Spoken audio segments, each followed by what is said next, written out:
waaqa koo sirkaa dhabeen beeku yaa gooftaa koo asuma naaf dadhaammasii bara jireenyaa koo asuma naaf dadhaammasii bara jireenyaa koo sirkaa dhabeen beeku yaa waaqa koo sirkaa dhabeen beeku yaa gooftaa koo asuma naaf dadhaammasii bara jireenyaa koo asuma naaf dadhaammasii bara jireenyaa koo.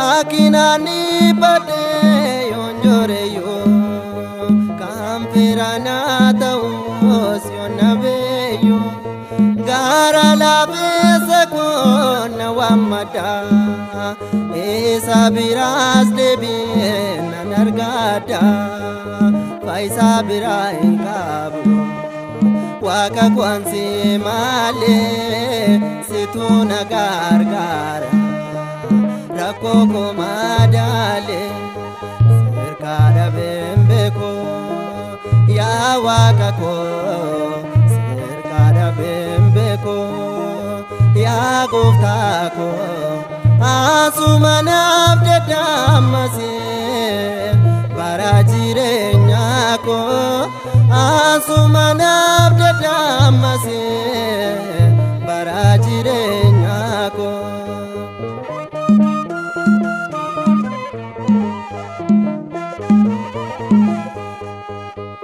Dhukkubsadhee ciisee si waammannaan fayyina argachuudhaaf si barbaanna ijaartummaa kenna millatte fayyuun barbaada tanaan jette talaalli qoricha qarshii baasii hin qabneen na fayyiste uumaa koo.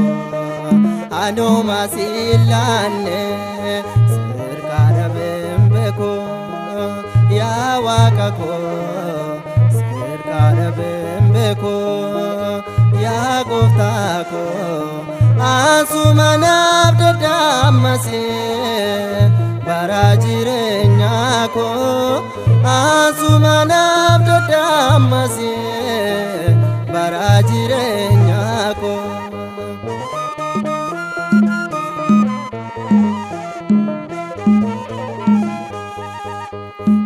Barka keerraati kan nu ga'u rakkina hundaa furuus kan danda'u hafuurri kee dhufee samiirraati aannan na baaseera rakkinaatti dabaleen siin jedha si haa ga'u galaanni waanan jedhuun qabu.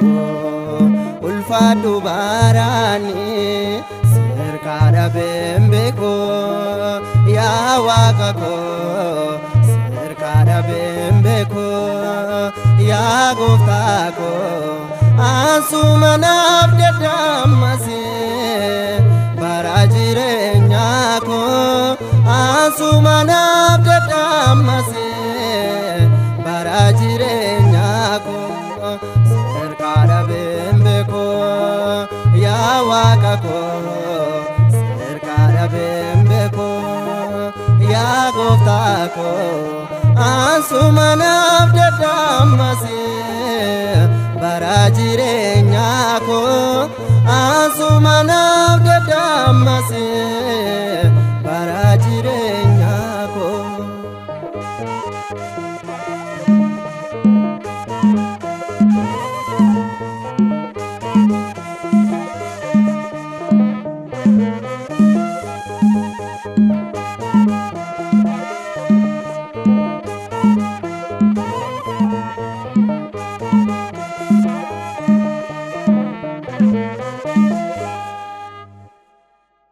Waaqayyo guddaadha, guddisee jajamuun ni ta'aaf. Waaqolii hundumaa gararraattis sodaatamuun isaaf ni ta'a. Waaqayyoof galanni haa ta'u hanga bara baraatti. Ameen.